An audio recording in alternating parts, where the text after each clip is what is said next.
Hello everyone, my name is John, I'm the Geeky Fanboy, and before you start typing comments, before you click away or anything, let me explain.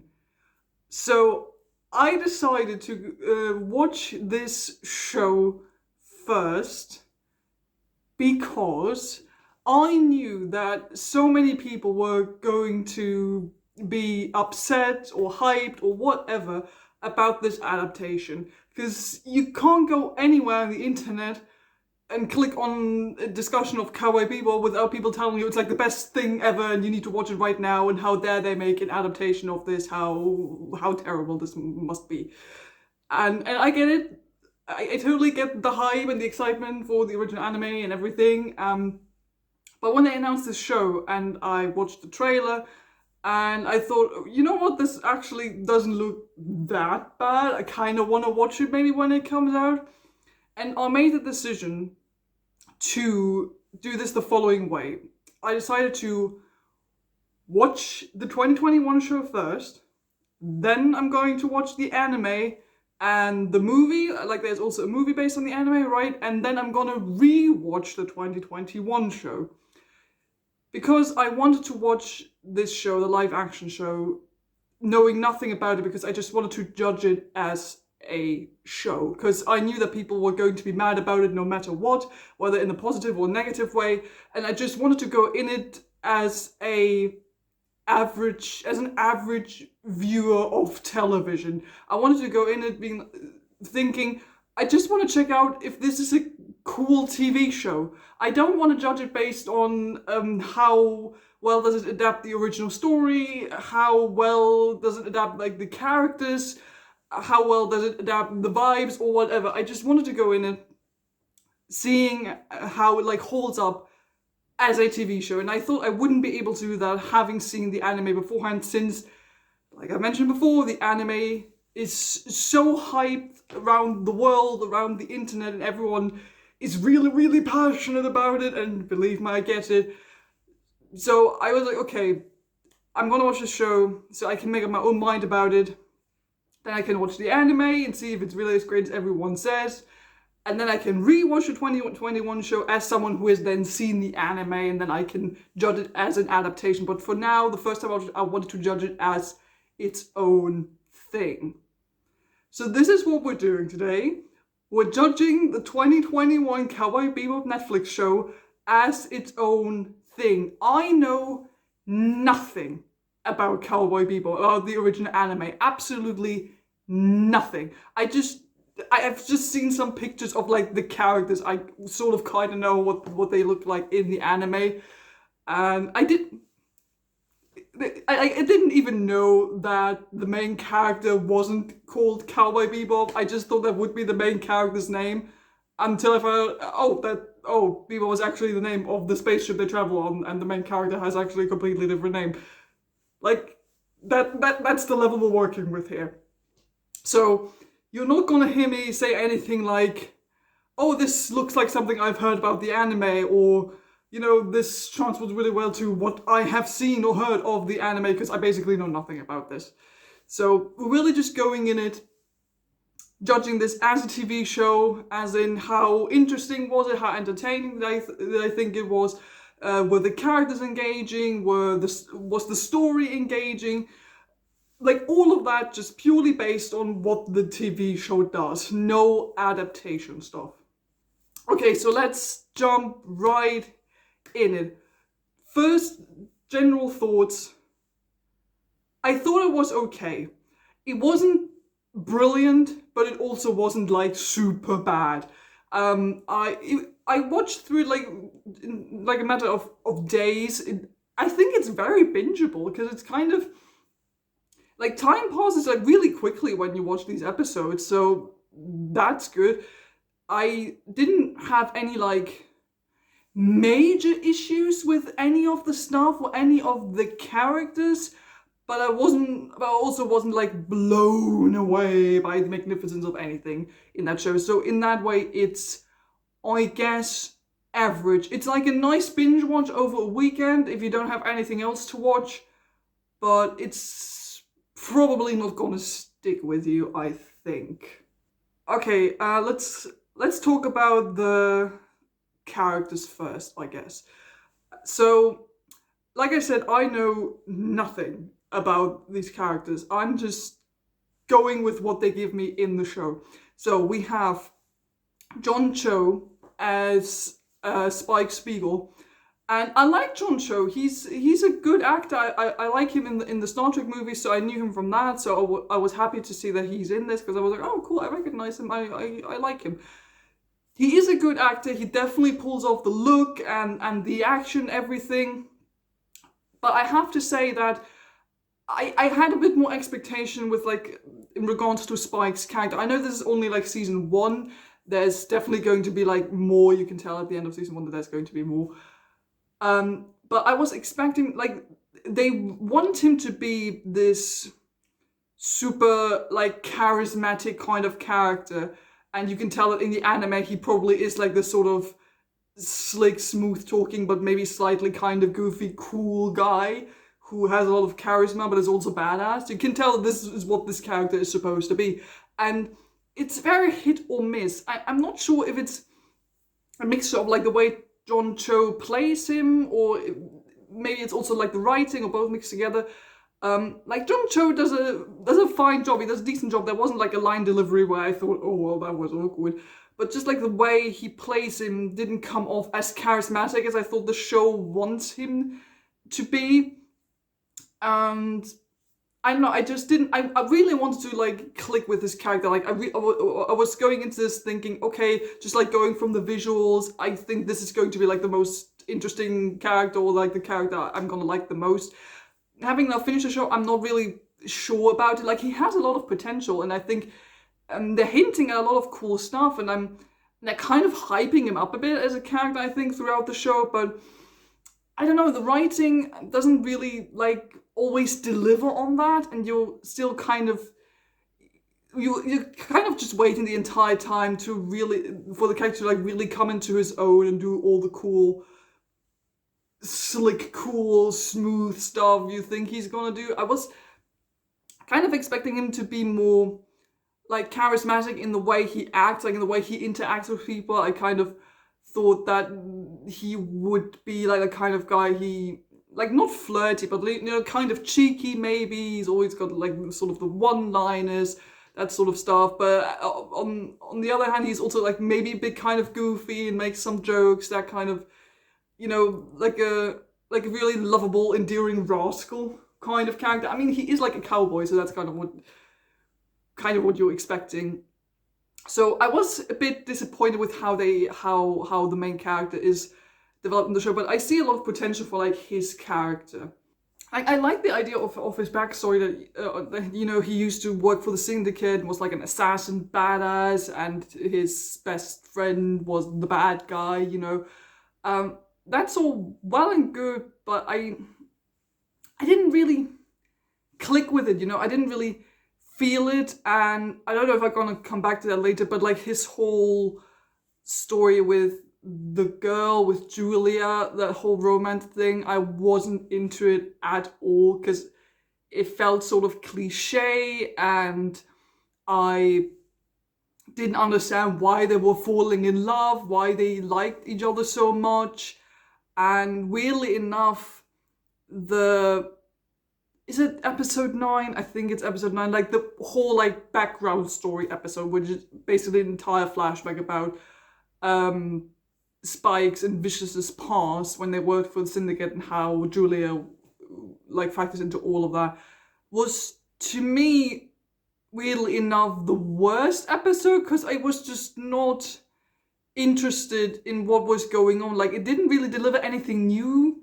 Like we already kind of knew everything they told us in that episode, and I didn't really gain anything from that, and I was hoping there would maybe be a bit more to this whole love triangle thingy, or they would explore the relationship between these three more, at least between Spike and Julia. The most interesting stuff actually kind of happens towards the end with these two, so it would be maybe more interesting seeing what they do like in maybe a season 2. But like I said, I don't know if that's Spike's sort of background story in the anime as well. or if they deliver it like differently, but it felt super cliche, and I just wasn't into it at all. I didn't really care. Maybe it would have been more interesting to like actually go into like his days when he worked for the Syndicate, not just like together with Vicious, but like what he actually did while he was working there, and if he was like a different man, or to see more of like a change in character, maybe a bit more of a contrast to like what he used to be and what he is now. I don't know, I just feel like there was a lot of potential to Spike's character, and they had all like sort of the right ideas, and they knew what they wanted to do, but it didn't really work on screen. Okay, let's move on to Jet, played by Mustafa Shakir. I really liked him. He was cool. I think of like maybe the main trio we have on the Bebop, he's maybe my sort of favorite, who feels the most comfortable in the role he's playing. I don't know, I just really liked it because you see him and you think he's like this really hardened badass with no nonsense, no fun stuff, and he is kind of like that, but at the same time he's also like a dad. He's really like protective of his daughter, and you know, has his code and his moralities and wants to do the right thing, which probably comes from the fact that he used to be a cop. So I thought the writing sort of worked a bit better for his character. I really like his relationship with his daughter.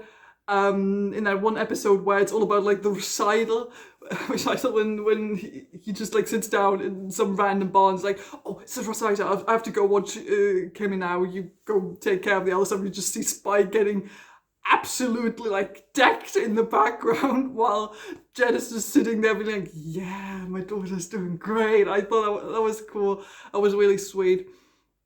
Sort of seeing that relationship, that he really cared for her, and that it always came through, that, you know, he always had one eye on, you know, the bounties and getting money and doing the work, but he also always had an eye on like his daughter, taking care of her, like in the one episode when he really needs to find that doll for her birthday present, and sort of the whole story is they need to get more money to find that doll, and then he finally buys it on like the black market, and it gets completely destroyed. And you're thinking, oh no, so much work, and now it's gone. But then he ends up picking up a dog instead, which was absolutely adorable, because corgis are my favorite kind of dog. So I think with like the main trio, I kind of like Jet the most, just like watching him on screen and what he does. We get like this one episode where we learn about his background story when he was a cop, and how he, you know, was shot in the arm and all that, and how he never cleared his name. I wasn't really into that episode that much because it was super obvious that his former partner was going to be the bad guy. I think like the sort of flashback moments or flashback episodes in this show are kind of the weakest bits, because I either didn't care, or it's super obvious what's going to happen because it's kind of cliche, or it doesn't really add anything new to what we were already told in the previous episode. So I like his idea. I like this idea of him like having previously been a cop, which would explain why he's like into, you know, justice and has sort of a bit more of a moral code, and is prepared to, you know, kind of do the dirty stuff, but at the same time he's like, okay, but we have to be cool about it. So I kind of get, I feel like I get his character a bit more than I do like Spike's character, for example. So it's going to be interesting, like going forward, seeing how their relationship, their friendship has changed, when, especially since at the end he finds out that Spike used to work for the Syndicate, and Jet isn't into that at all. So we'll see how that friendship sort of develops going forward. So next up, third person in the trio, we have, what's her name, Daniela Pianella as Faye Valentine, more of like the rookie member of the team. She doesn't come in until like episode 3 or 4, I think, which I think is sad, because I feel like they should have introduced her earlier, because she's cool. She's like she's like a quirky badass, and you feel like when she comes in that she's like a sort of no nonsense bitchy kind of character who will clash with the guys. But she's actually more easygoing than you think. And I like that she's sort of like the rookie and brings in like a breath of fresh air onto like the Bebop crew. I like that. That she's sort of also like a cowboy gone rogue, basically. Like she's doing her own thing, but mostly because of like her past. She was in cryo sleep and was awoken and doesn't remember anything that happened to her. So basically her all that she knows and all her memories are only like a few years old, which is super interesting, I think. And I think they could have done even more with that. Like we get like 1 or 2 episodes where she talks to like her mom, the mother figure, who put her into cryosleep or awoke her from cryosleep, like store her memories basically, and knows where they're kept. And I think we should have gotten more of that relationship. We basically only get like 1 proper episode where like the mom comes in and joins the crew. And before that we have like 1 or 2 instances where she contacts Faye. But I feel like we could have done more with that, because we get that 1 episode which is about like Faye trying to find out where all her memories are, and she doesn't really know how much she can trust her mum and if she should really go along with the plan. Well, at the same time they're being chased by a weird, I think, arms dealer guy who then turns out is actually the mum's boyfriend, and it was all just some like elaborate role play. Awkward. And then she finds some of her memories, and we see like that VHS tape of her when she was a kid and she's recorded. And then they kind of forget about that for a couple of episodes until like the very end, when like by coincidence she kind of finds a poster ad for the place where she apparently used to live. And that's all we get. Like I'm assuming that's kind of what they're maybe doing for a 2nd season, seeing what like where she used to grow up and everything. But again, I feel like we could have done more with that. I know they want to keep some stuff for like a season 2, but I would have expected that to take up more of like her character, because she occasionally mentions, oh, I'm missing my memories, or I have no idea who I actually am. But it felt way too casual sometimes, the way she just like kind of mentioned, and then it was like, okay. And then we get that 1 episode with her mum coming in, which was a really cool and interesting episode for like Faye, for the character. And I wish we had maybe gotten a bit more of that. I like how they build up like the friendship between the trio, even though I would have maybe liked to see more like sort of bonding sessions between it. We basically get like 1 episode between her and Spike when they are supposed to like go out and collect some bounties, but they're basically just sitting around the whole day talking about bounties or talking about other stuff, but not actually going out and doing things. Maybe more like that. Don't just like do the bonding in 1 episode and then we're done. Just like do it over the whole season, and do it with all the characters. Like more between Faye and Jed would have been nice to see. I thought they could have had some more bonding moments.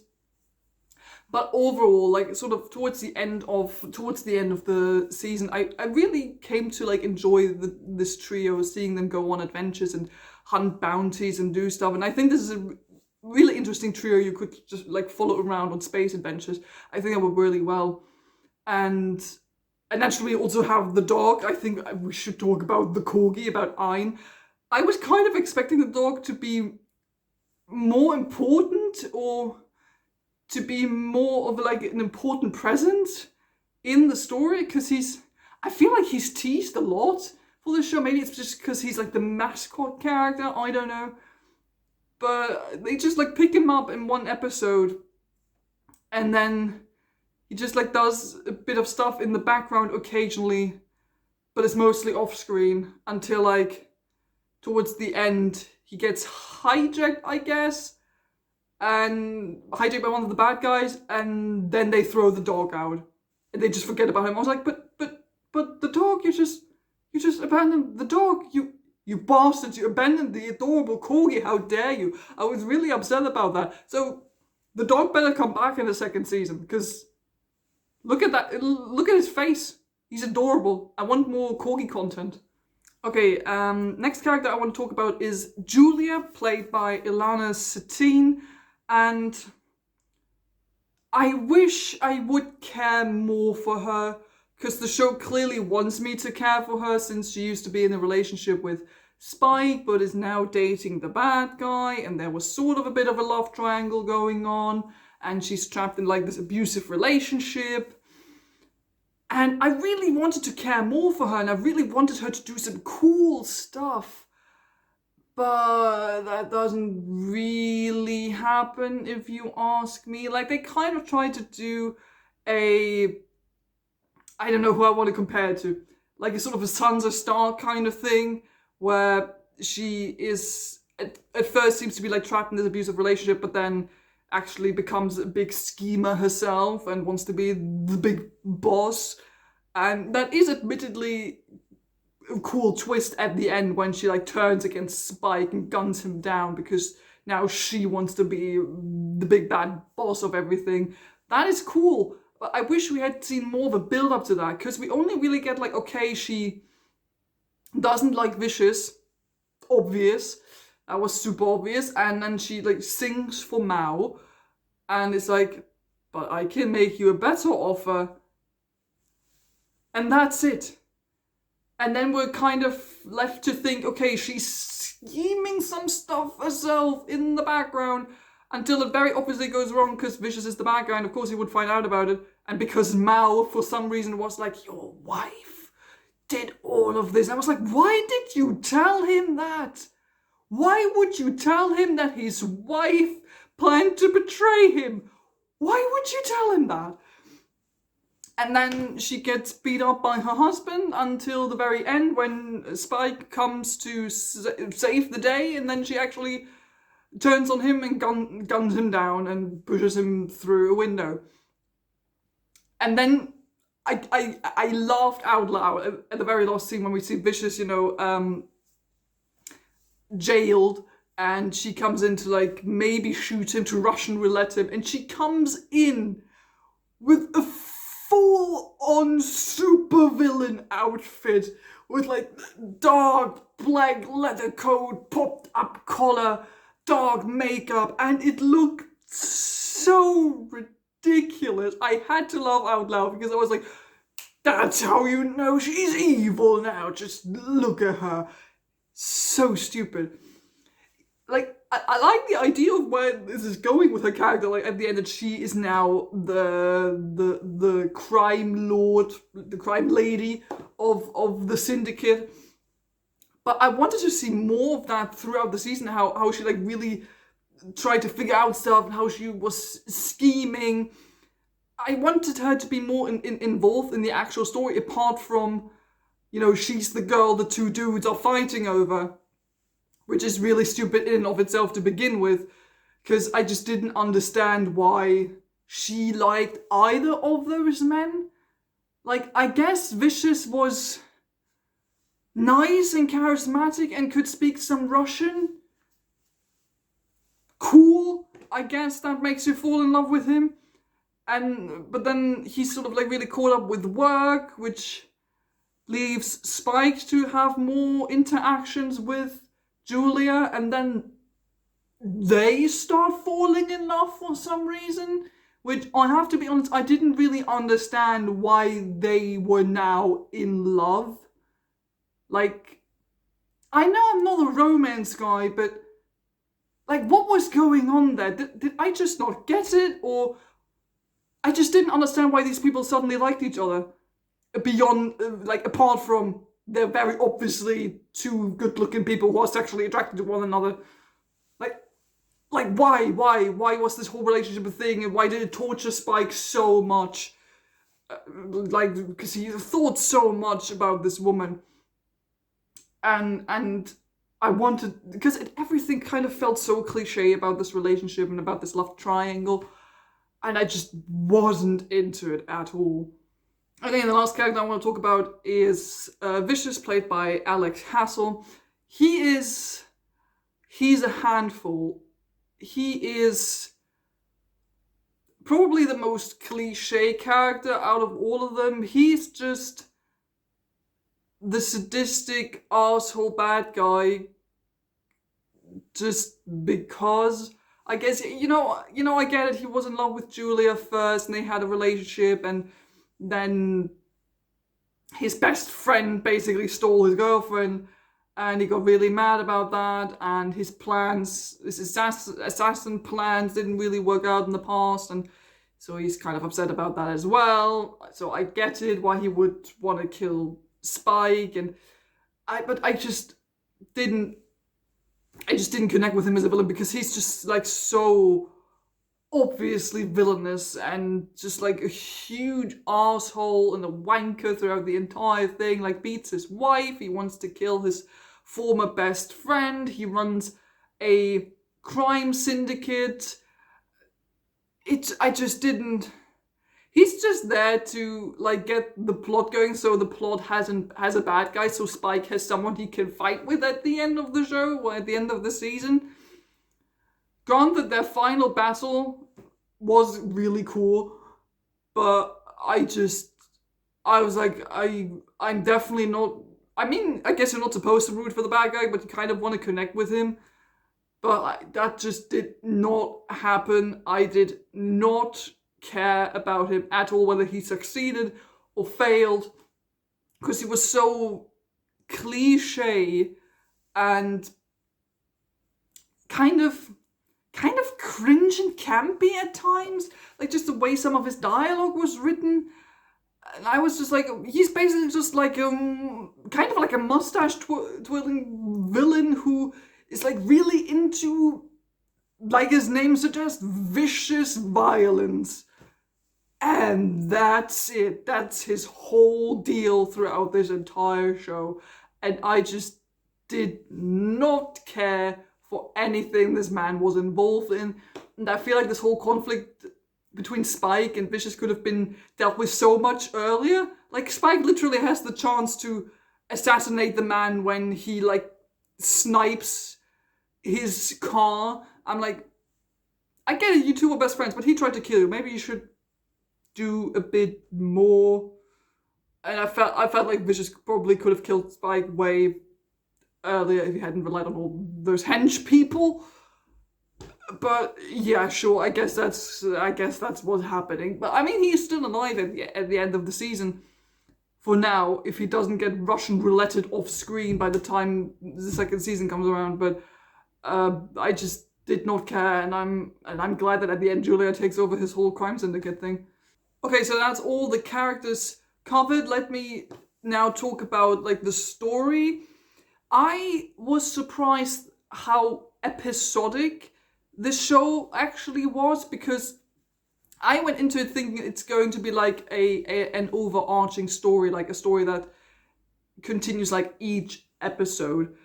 But they actually went for a much more episodic style of storytelling, where you have more or less a one contained adventure in each episode, and each episode also kind of includes bits for the overarching plot, but mostly the focus is on like an individual adventure, right until like maybe episodes 8, 9, 10, where the overarching plot kind of takes over. But even then, it still kind of feels episodic, because you have, those bounties that they are trying to hunt down in every episode, or they are being followed by a bad guy who was sent by Vicious each episode, so they're fighting them off.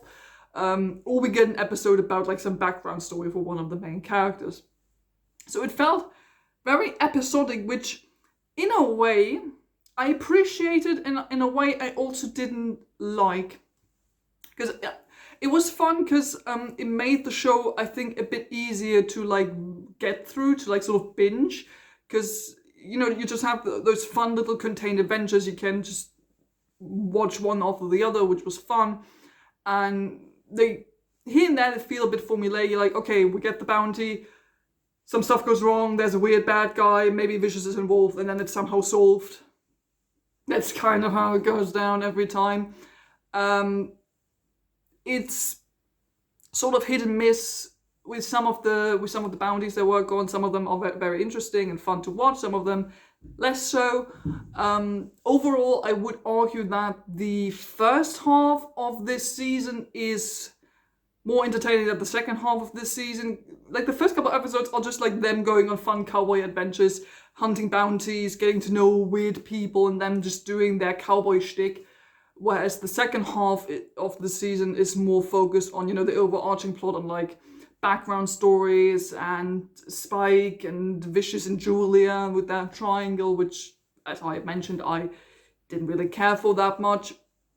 So I enjoyed like those sort of one-off adventures. I thought they were fun, and I don't know, maybe like sort of Doctor Who vibes that you have, maybe like an overarching plot here there, but more or less you could mostly just go on like fun space adventures.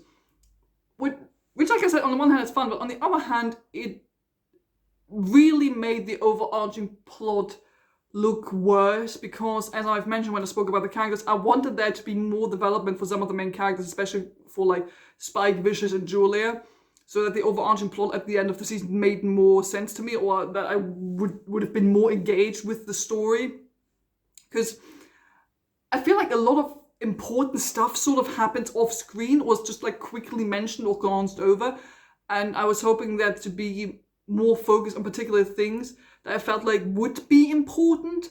Like, for example, Julia scheming her way to the top or something like that, or more of like an explanation as to what happened with Spike and Vicious and Julia.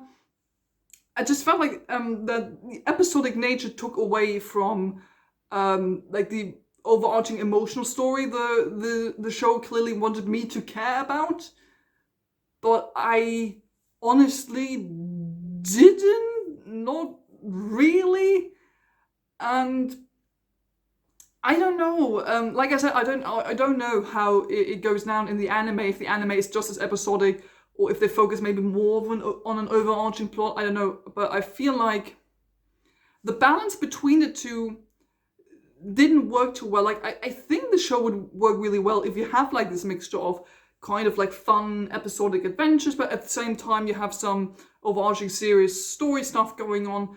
But I think they should have balanced it out a bit better, because especially like I said, the first half of the season, which is fun, but it's mostly just like fun space adventures, characters are cool and fun and wacky, and then the second half of the season leans more into like grim background story, betrayal, romance, and we didn't show you a lot of stuff that went on in the background, and you're like, cool, so now I don't really care about the big battle at the end, because I feel like you didn't spend enough time with that.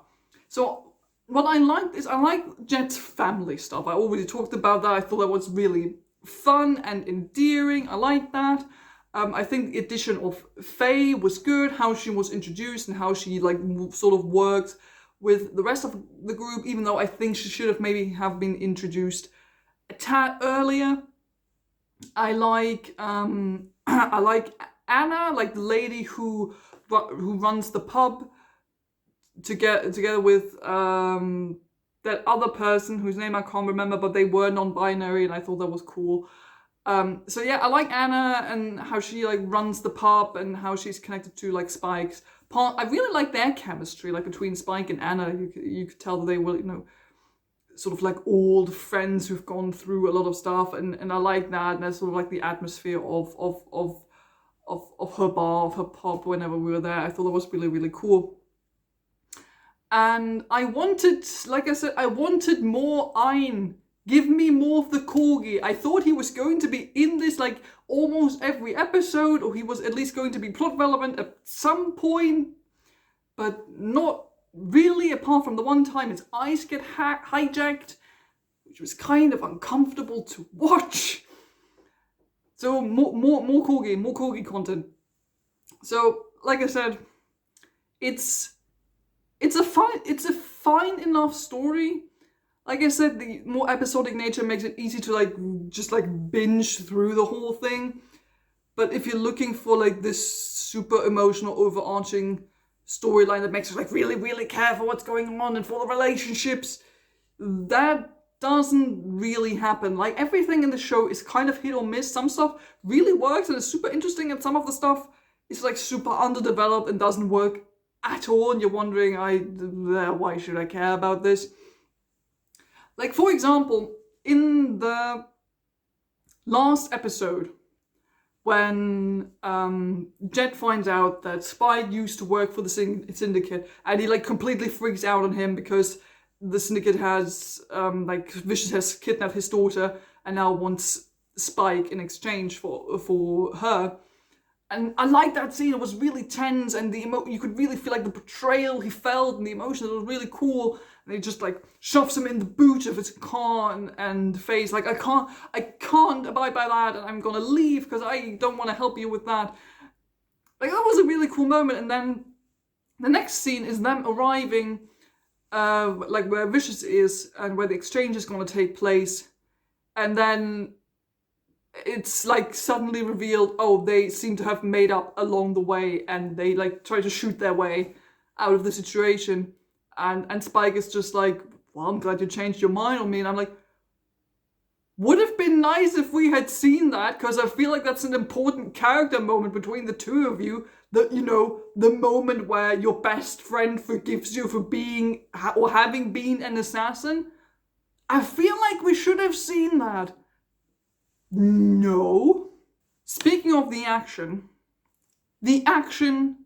was fun. I know some people have like criticized the fighting choreography and everything, but I thought it was really cool and creative. Like, the fighting scenes were a lot of fun to watch, and it's like my favorite was probably like the final fight between Spike and Vicious, because, you know, Vicious had the sword or the katana or whatever, and Spike had the gun and was able to sort of fight against the sword, and I thought it was really cool. Like, I feel like the action was really creative in this, and like the hand-to-hand combat was really cool, and that's when I kind of like watching Spike the most, because he was just like such a smooth badass whenever he was fighting, so that was kind of cool.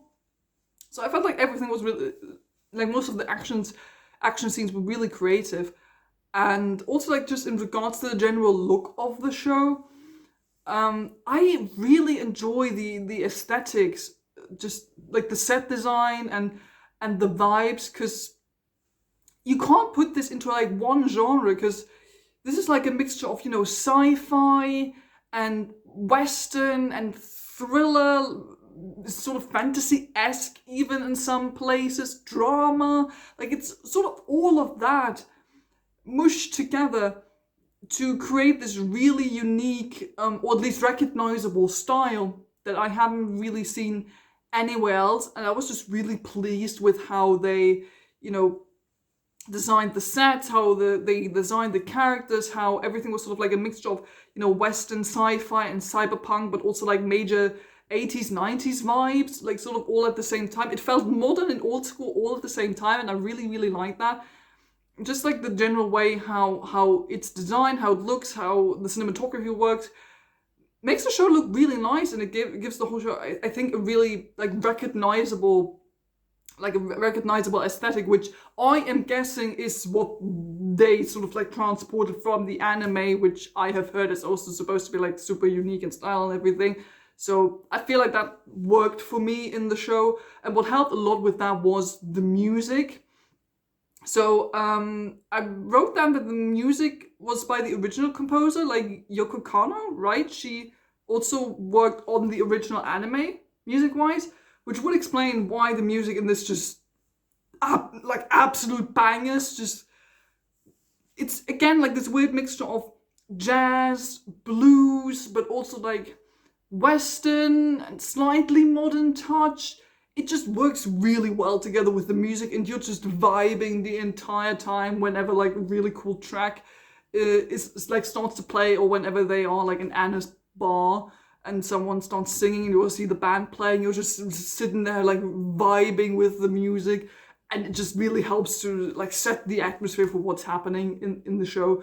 And I could totally understand, if this is also what like the soundtrack is like in the original anime, I can totally understand why so many people are all with that, because it's like, again, like instantly recognizable. It immediately sets the tone. You can tell what the music is going for, and it has the same interesting mix of like different genres that works so well for this show. And I could totally see myself like just listening to the soundtrack, just like looping while I'm reading, because it has all the right vibes. Okay, I've been talking for so long, but I'm mostly done. Maybe just like to wrap this up. I'm I'm definitely now more interested than ever to like watch the anime, because I just want to know. First of all, I want to know what all the hype is about, and second of all, while I did not wasn't like super hyped about like watching this live action show, I feel like it was still very well made and entertaining enough for me to be like, oh, okay, I now want to see what this is actually based on. Like, it definitely piques your interest if you haven't seen the anime yet, I think, which is arguably maybe the most important thing this show is supposed to do, to be like, you know, for people who haven't seen the anime yet, this is what could potentially be like. So if you like this, maybe you should check out the anime. And this is what I think the show does really well. It has a banger soundtrack. It has recognizable visuals that are aesthetically really, really pleasing. The characters are just like look-wise instantly recognizable. The acting is like great across the board for most of these people. It's just like that some of the characters most of the characters are very hit or miss. Like, many of them have like super high potential, but the show doesn't really deliver on that, or there's a lot of stuff you feel like off screen with them, and you feel like the show tells you more about what these characters are supposed to be, or you can tell what the show wants you to feel about these characters, but the show doesn't really show you that, which was kind of my problem, like I said, with Spike. But it's still like enjoyable to watch overall. Like I said, it's like an easy binge watch over a weekend, since it's more or less episodic storytelling, just like, you know, fun space cowboy assassin adventures. And, you know, I enjoyed watching it. Like, I didn't think it was super bad. I also didn't think it was, oh my god, so brilliant and fantastic. Like, I was in the middle thinking, you know what, this was fun to watch over the weekend. I'm not gonna like stick with it, think about it more. But, you know, I didn't regret watching it, and it definitely piqued my interest for the anime, so there you go. Okay, so that's it for this review. The plan is that I'm going to watch the anime and the movie based on the anime next, so at some point in the near future, hopefully you're going to get a big review on the original anime, and then after that, I'm going to rewatch the 2021 show as someone who now knows the anime and can then judge it as more of an adaptation. Then we'll see if I like or dislike the show more or less in the future after having watched the anime. But yeah, thank you so much for watching. Thank you for sticking around. Don't forget to like and subscribe if you haven't already done that. And I'll see all of you very soon. Goodbye.